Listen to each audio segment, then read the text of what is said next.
Why I've been hiding. This is the truth about my PTSD that I've never told anyone. In fact, only last year did I actually tell my parents. I'm going to share something publicly that for the last 4 years has been deeply hidden in the vault. Not physically, I've been here posting, coaching, showing up, but energetically and emotionally, I've been playing so small. And it's costing me thousands in revenue, thousands, millions in fact, in pieces of my soul that I'm only now reclaiming. And the cliff note is that 3 guys showed up at my door with knives at midnight. That's not a metaphor, that was my reality. And today I'm over letting fear run my business and run my life. That's a lot. Let me take you back. So I've built successful businesses. I've helped thousands of people all over the world heal their trauma. We've created the Conscious Collapse Process, Soulify, or Be the One program that transforms everything from root cause trauma that therapy can. But 4 years ago, everything changed. I had death threats, real ones, not keyboard warriors, actual threats to my life. And 3 men showed up at my door in the middle of the night with knives. So can you imagine, like, you're in your home, your safe space, ready to go to sleep, and suddenly it's not safe anymore. I might get emotional here, but that wasn't even the worst part. One person in particular stalked me online basically for 4 years. Fake profiles, fake names, plus his real name, reaching out to my audience, trying to destroy my reputation. And what did I do? I stayed quiet. I thought if I don't give it energy, it would eventually go away. But what happened instead is it stayed lodged in my body, because PTSD doesn't care about your spiritual practices, how much inner work you've done. When your nervous system thinks you're about to die, it remembers. And mine has been remembering for 4 years. In fact, way deeper than that, but let's go one step at a time. Now, a recent mastermind with my mentor, someone asked me, what are you holding yourself back out of fear? And I broke down because I knew exactly where. I've been terrified to be seen at a national and international level, not because I can't handle success, I've had it, but because visibility almost got me killed. And the deeper wound behind that is what you need to understand here, because this is the thing about trauma. It's never the obvious wound. It's usually symptomatic. It always goes deeper. It's got a deeper source. So as I sat with this fear, I realised the depths and where it going. Now, this isn't my first rodeo. I've been doing this for a long time. The death threats actually triggered something from childhood, being bullied, being different, being too much. And underneath all of that was my generational wounds, my mother and my father wound. Now, I'm going to say something that might trigger you here, but I need to say it because I'm tired.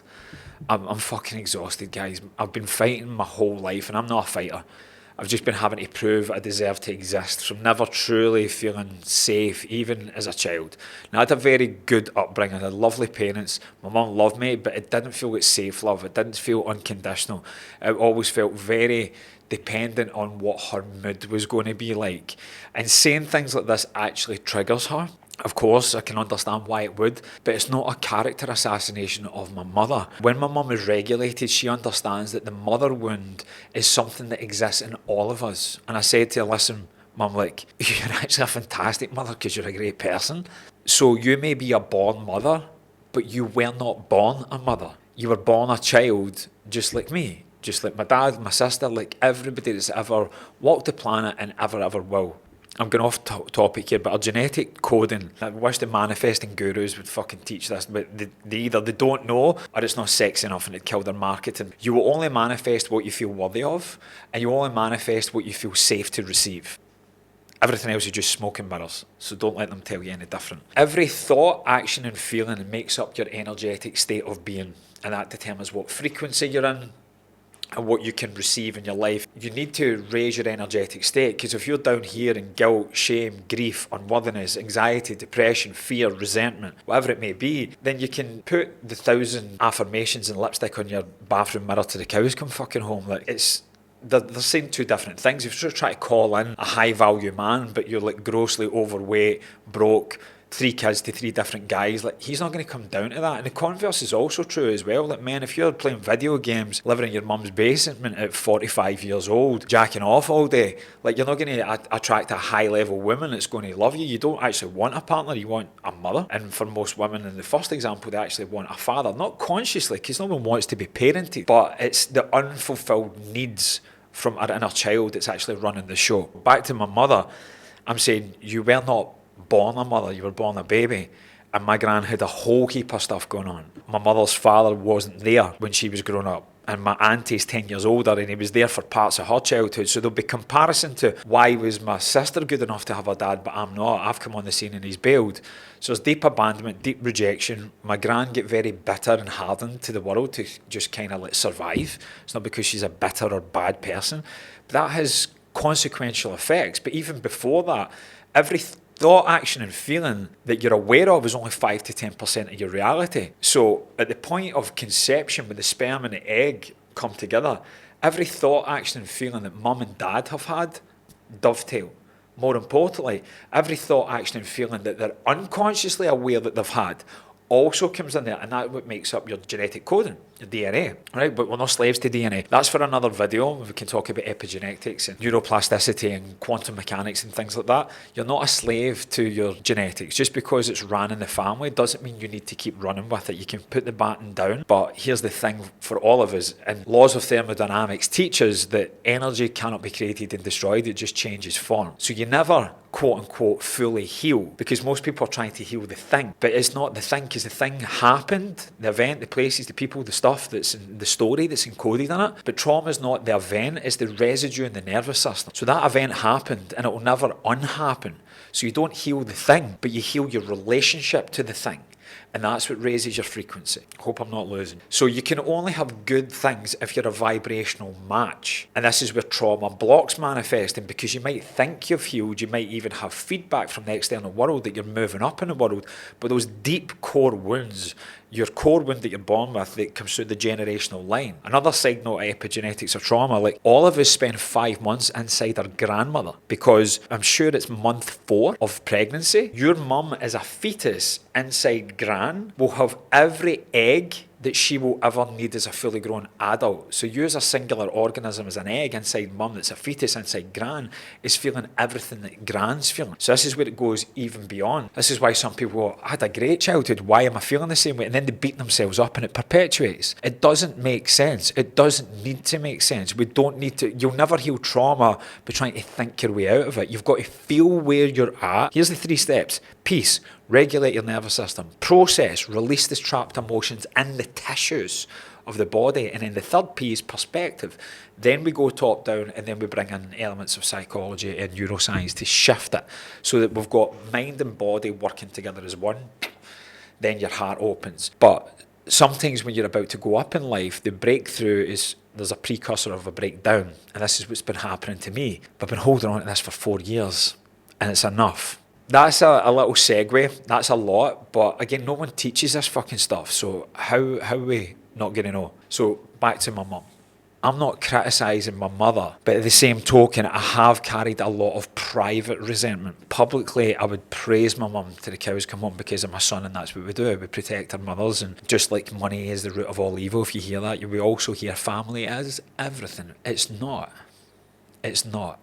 Unless you want it to be. Unless it is authentically high up in your value systems. And it is for me, but my highest value is connection. It's to God, it's to the land, it's to animals, it's to people, it's to myself. So that's everything for me. So growing up, when I felt really disconnected because I didn't have common values with people in my environment, or when I behaved authentically me, I got an eyebrow or a stern voice or a shout or a threat of being hit or smacked. That wasn't my only childhood, and this is when my mum fractures what I'm saying. When she's regulated, we're having a conversation, she doesn't personalise it. She sees that I'm talking to everyone. I'm just using my story to educate mothers, fathers, sons and daughters and everyone that we all have this, and it's not anyone's fault per se. On a soul level, we choose our parents to come in to transcend the greatest test that we need to evolve and make the greatest change in our time on here. It's like, how can we have heaven on earth? It's like, our purpose is to return to love, absent of condition, absent of form, back to pure energy. The work is, can you embody that while you're here for the short lifespan here as a 3-dimensional human? So anyway, let me bring it back. So my mother, she loved me, but it wasn't safe love. If she was regulated, she was good. And that was not very often. I love her, but she's the angriest person I've ever met. And anger is fear's big brother. So she's not angry. That's the symptom of the little girl that never felt safe. And how the fuck could she have felt safe when there was so much unrest? There wasn't a healthy male figure at home.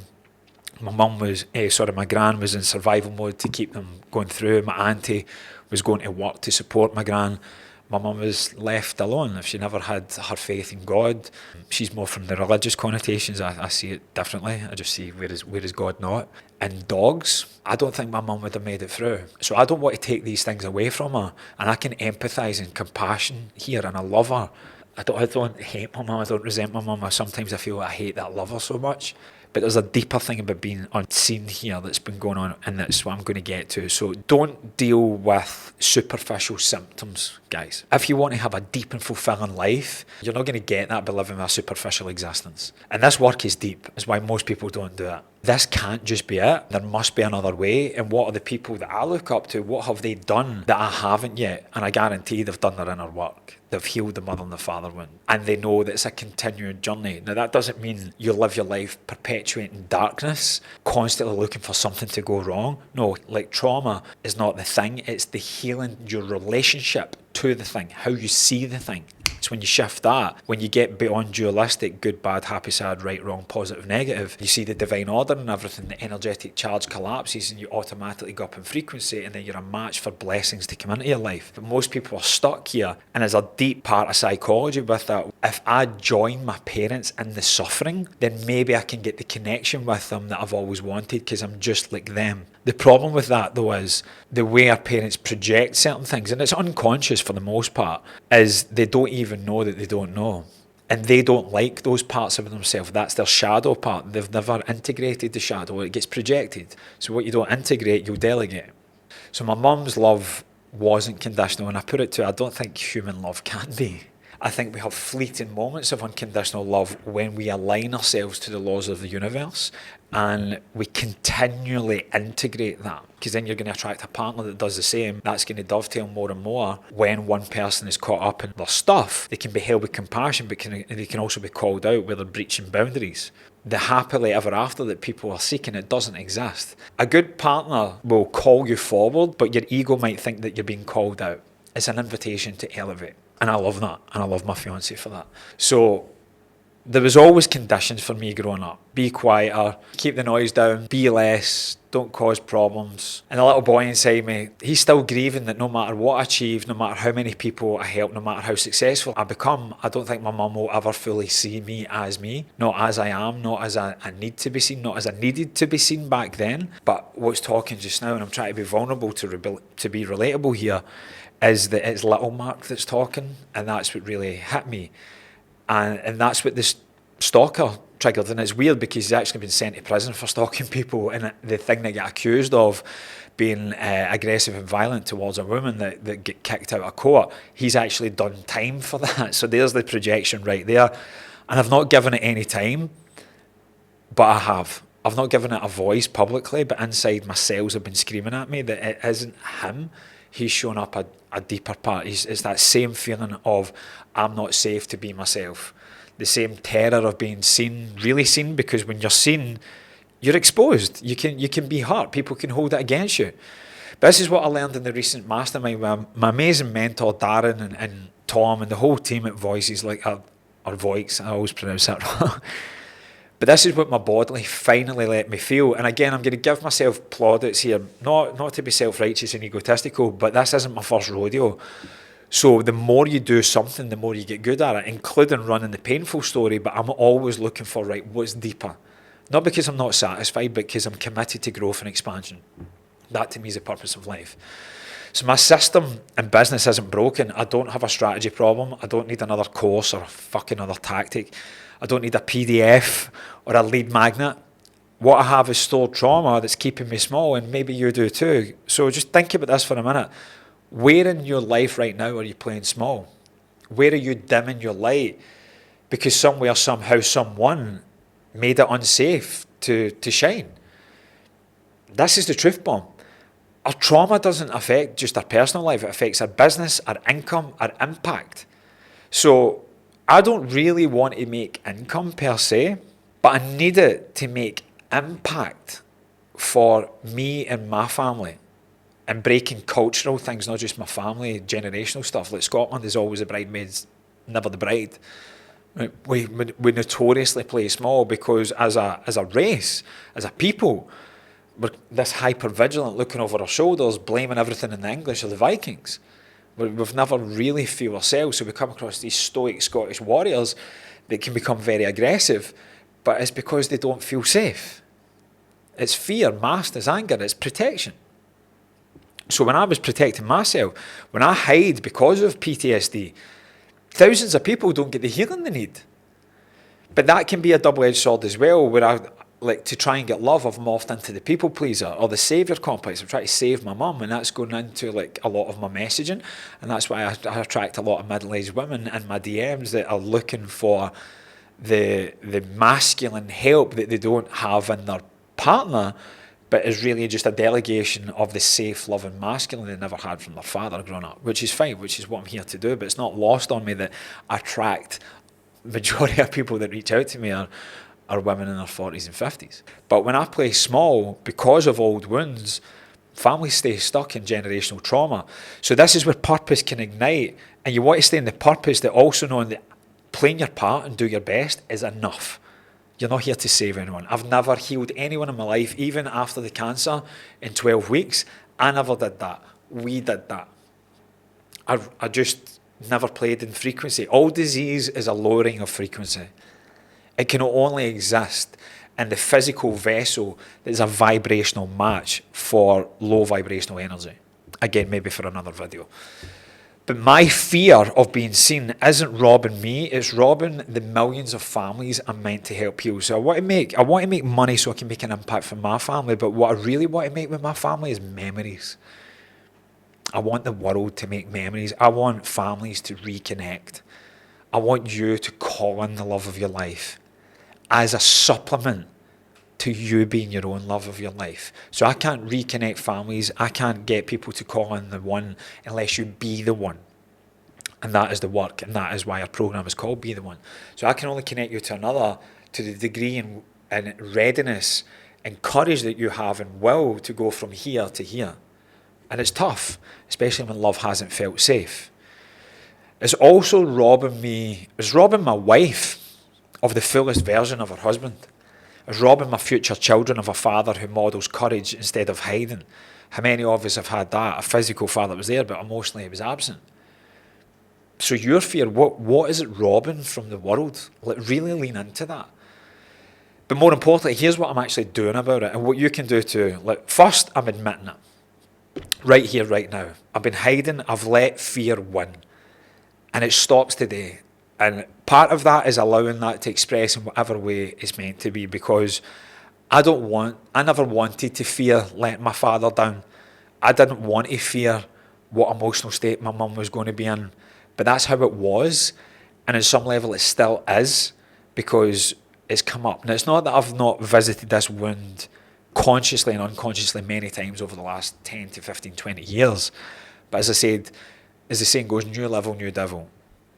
Or sometimes it's like new level, old devil, because it's just a deeper strand, an energetic cord that's attached to that, that's giving you an opportunity to heal it at a higher level. A quick analogy, like you finish primary school or elementary school, I think it's called, you have summer vacation, holidays, and then you come back to like high school or secondary school. Now, you finished before the summer as the top of the school. You start after summer at the bottom of the next level, but you've still grown. That's what healing can feel like. It can feel, oh, I've dealt with this before. I've had £1 or $1 every time I've said that over the years. I could have retired years ago. I won't, because I love this and I love you too much. But you get my point. It is that you've healed it, but instead of healing it at the elementary level, now you're healing it at high school. Then you're healing it at college. Then you're healing it at university. And then you're healing it in the perpetual school of life, in the hidden divine school. So it never stops. Healing is not A to B. It's a spiral. We always kind of come back round, but we're always elevating. So admit it. Don't deny yourself. What you deny will never die, no matter how hard you try. Right here, right now, ask yourself, where am I wearing the mask?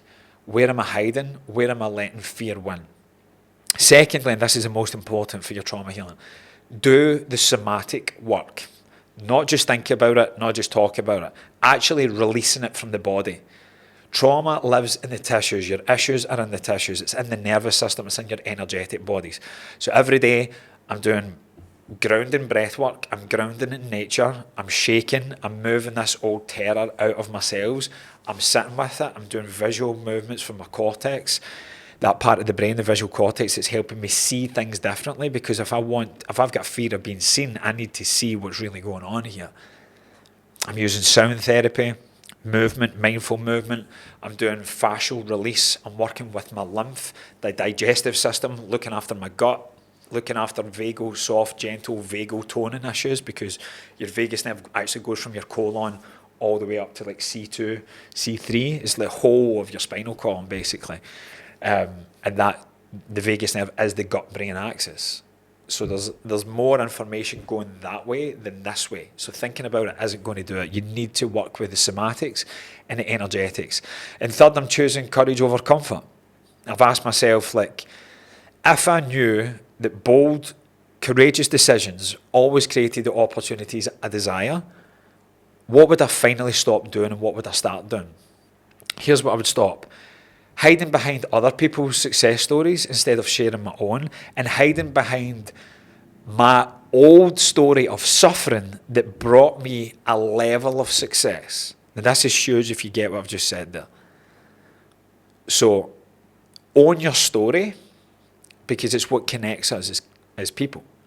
Facts tell, stories sell.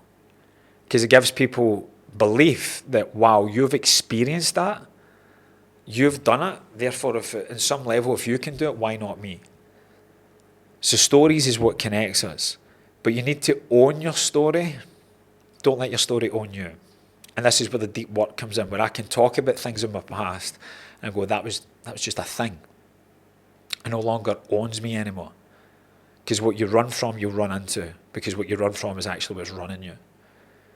So you need to own it. Your origin story is important, yes, but you also need to know your destination story. Where the fuck are we going? What's the new you look like? So if we can turn up now in the present moment, but it's really just a regurgitated version of the past, then the opposite is also true. We can embody that future self, but the problem is most people, especially when they're rooted in trauma, we're stuck in survival energy. So I see it, therefore I believe it to be true. I hear it, therefore I believe it to be true. I can touch it, therefore I believe it to be true. I can smell it, therefore I believe it to be true. Or I can taste it, therefore I believe it to be true. Happy is the man who believes but doesn't yet see. That's what we need to do. 2 eyes to look, 1 to see. When you can see your future with so much clarity and conviction and feel it viscerally, as if it's happening now, that's from the quantum. We start to collapse time and space to make it. But the caveat from that is you can't just do a 20-minute meditation and then go up as the same person. You can't even actually get into the quantum field of potentiality going in with a story of trauma, because you're trying to take the 3D into the higher dimensions. It doesn't work like that. You just need to be so present that you let go of that. That's why we need to do it physically, mentally, emotionally, and energetically. So no longer hiding behind things, including your own story. Stop playing small to stay safe and letting fear determine my reach, which was really going on here. I was shrinking. You'll never grow that way. So what I would start doing is speaking in bigger stages, sharing the full truth of my story, expand and be the one nationally, internationally, which I've done and I've already done, but I've just hit this ceiling just now. And it's because I'm about to step into everything I've ever wanted since I was 5-6 years old. To be a good man, to be a good husband, to be a good father. So I've got a thing about self-sabotage. I don't believe, no one wakes up in the morning and says, hey, the sun is shining. This is a fucking great day to sabotage my life. No one thinks like that. It happens automatically from the body to take. So self-sabotage is actually self-soothing. It's trying to take you back to the familiar, because we confuse familiarity with safety, at least the brain does. So it's not that I haven't already been doing it. I've just hit this threshold that's inviting me to break through to go to the other level, but I've felt contracted and constricted because there's been a story stuck in the nervous system, because at an unconscious level is that when I step up, my life's at risk. Also, even going back to when I had cancer, it was when I overwork, I get sick. When I get sick, I kill my marriage. Then it just becomes a self-perpetuating prophecy. So then you kill the relationship, and then you think you're not worthy of love unless you're working hard, so then you just go back round and round and round again. So there's layers to this, right? And we can talk to it, which is brilliant. It's a great first step, right? It might resonate. You might want to talk to me more. Brilliant. I'd love to do that. But talking is we're giving it voice. We're actually courageously bringing it to the surface. Is what we do after that then. Because we all know someone that talks a good game. Oh, that makes so much sense, but their life is still in the fucking same position. So I want to allow myself to be fully seen, even with the risk. Because in the one purpose, my telos, in alignment with the logos of all that is, if I'm not prepared to accept both challenge and support, praise and reprimand, I'm never going to be successful. And that's what's coming up. The little boy that has felt he's been reprimanded his whole life is just saying, when is it my turn to be supported? When is it my turn to be praised? I haven't never not been praised and supported. It's just the weight of the negativity sometimes can be so much that we run a story that is more like this when it's not. It defies physics. It can't happen. So if you're stuck in low vibrational self-talk or feeling less than or not good enough or whatever it may be, I invite you to please have a look. And here is one of the toughest questions, but the most liberating, is what are the benefits of why I'm doing that? Because there must be a benefit, otherwise you wouldn't do it. So it creates false safety. People that are depressed actually usually get a lot of attention by telling people, hey, I'm depressed. So they're actually getting the connection that the little kid has craved their whole life, but it's based around this identity that I'm a depressed person.